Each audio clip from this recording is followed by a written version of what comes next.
Put that chocolate bar down. Look at it. Really look at it. You think you are holding a sweet treat, a comfort food, a guilty pleasure. You are wrong. You are holding evidence of a crime scene. If you knew the true biography of that chocolate, you wouldn't be able to swallow it. The taste in your mouth is masking the flavor of human misery, chemical poison, and impending extinction. Scientists and economists have already set the date. By the year 2040, just 14 years from now, chocolate as you know it will cease to exist. It will become a luxury item, as rare and expensive as caviar or truffles, reserved only for the ultra-rich. But frankly, scarcity is the least of your problems. The industry that produced that bar is built on two dirty secrets that corporations like Nestle, Mars, and Hershey have spent billions of dollars to hide from you. Secret number one: their supply chain relies on modern-day child slavery that would look familiar to a plantation owner from the 1800s. And secret number two: the product itself might be slowly poisoning your brain with heavy metals. Welcome to the end of chocolate. To understand how a simple bean became a catalyst for human rights abuses, we have to peel back the shiny foil and look at the ugly truth of the supply chain. We are conditioned to associate chocolate with romance, with Valentine's Day, with happiness. But the reality is that 70% of the world's cocoa comes from two specific countries in West Africa, Ghana and the Ivory Coast. It is a region plagued by poverty, and that poverty is not accidental. It is engineered. For decades, the big chocolate giants promised to clean up their act. In 2001, after investigative journalists exposed boys being sold into slavery on cocoa farms, the world was outraged. The corporations panicked. To avoid federal legislation, they signed the Harkin-Engel Protocol. They promised to eradicate the worst forms of child labor by 2005. They looked the world in the eye and swore they would fix it. They missed that deadline. Then they set a new one for 2008. They missed it. Then 2010. Then 2020. Now, in 2026, the situation is not better. It is worse. They are lying to you. They haven't fixed the problem because the problem is the only reason they are profitable. Cheap chocolate requires cheap labor. And in the eyes of a multinational corporation, you can't get cheaper than free. Right now, as you listen to this, over 1.5 million children are working on cocoa farms in West Africa. And let's be clear about what working means. We are not talking about helping their parents in the garden after school. We are talking about hazardous, back-breaking labor. Many of these children are victims of human trafficking. Traffickers target the poorest regions of neighboring countries like Burkina Faso and Mali. They go to bus stations and villages. They find desperate families. They promise education, paid work, and a bicycle. They buy children for as little as $30 a head. That is the price of a human life in the cocoa supply chain. $30. Once these children arrive on the plantations, the reality sets in. They don't go to school. They don't play. They are woken up at dawn and marched into the dense jungle.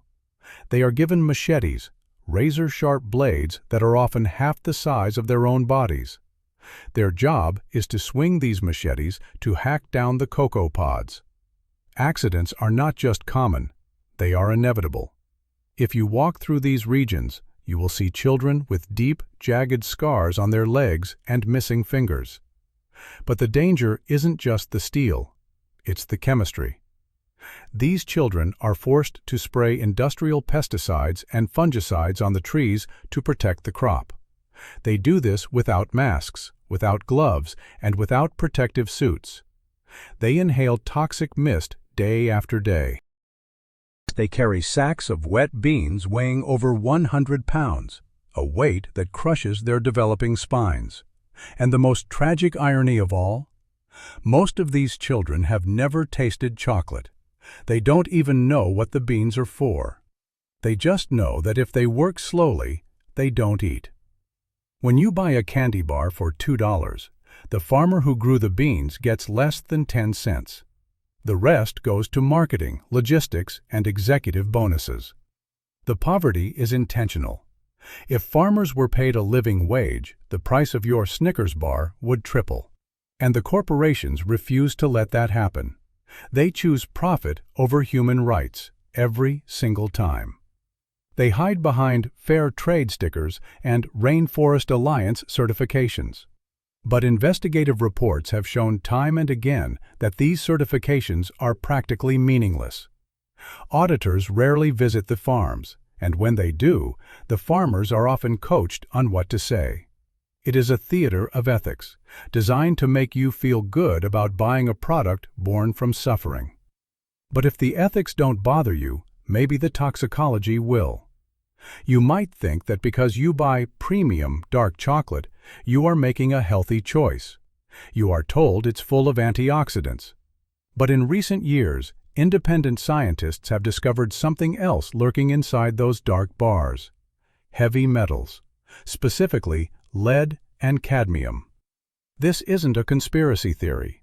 This is data from Consumer Reports and independent laboratory testing. They tested bars from famous brands you have in your kitchen right now, like Lindt, Trader Joe's, and Hershey's. They found alarming levels of neurotoxins. Cadmium is a heavy metal that accumulates in the body over time. It is toxic to the kidneys and can cause bone fragility. It gets into the chocolate through the roots of the tree. The soil in many cocoa-growing regions is naturally high in cadmium, or it has been contaminated by phosphate fertilizers. The tree sucks it up, and it concentrates in the bean. Lead is even more terrifying. Lead is a potent neurotoxin that attacks the brain and nervous system. In children, there is no safe level of lead. It lowers IQ, causes behavioral problems, and permanently damages development. But unlike cadmium, lead isn't inside the bean when it grows. It gets there because of the dirty, unregulated process of harvesting. Farmers dry their cocoa beans on the side of the road in the open air. These beans are sticky. As cars and trucks drive by, dust filled with lead, often from leaded gasoline residues or industrial pollution, settles on the beans. The shells absorb it. When the beans are crushed to make chocolate, that lead ends up in your stomach. The darker the chocolate, the higher the cocoa content, and the higher the dose of metal. You are literally paying a premium to poison yourself. And thanks to weak regulations, there are almost no laws requiring these companies to warn you on the label. But even if we solve the slavery and the poison, the clock is still ticking on the crop itself. The final nail in the coffin is nature. The cacao tree, Theobroma cacao, is incredibly sensitive. It is a Goldilocks plant. It only grows in a narrow band around the equator, about 20 degrees north and south. It needs high humidity, rich nitrogen soil, and protection from direct sun. It is weak. As global temperatures rise and rainfall patterns shift due to climate change, this Goldilocks zone is evaporating. By 2050, nearly 90% of the land currently used to grow cocoa in West Africa will be too hot and too dry to sustain the trees. We are already seeing the collapse. In Ghana, harvests are failing. To make matters worse, a devastating disease called the swollen shoot virus is tearing through the plantations. It is an incurable virus spread by mealybugs. Once a tree is infected, it dies within a few years. The only way to stop it is to cut down the tree and burn it. In the last few years alone, millions of trees have been destroyed. The industry is in panic mode. They are trying to engineer genetically modified, heat-resistant, virus-proof seeds. But nature is moving faster than science. Farmers are giving up. Why would they continue to grow a crop that requires grueling labor, earns them poverty wages, and is now dying from the heat? They are switching to rubber or palm oil. It pays better, and it's easier to grow. This leads us to the inevitable conclusion. We are heading towards a future where chocolate returns to its origins, Before the Industrial Revolution, chocolate was a luxury drink for Mayan royalty and European aristocrats. It was not for the common people. Within the next 2 decades, we will return to that reality. The era of cheap, mass-produced chocolate bars at the checkout counter is ending. Prices will skyrocket.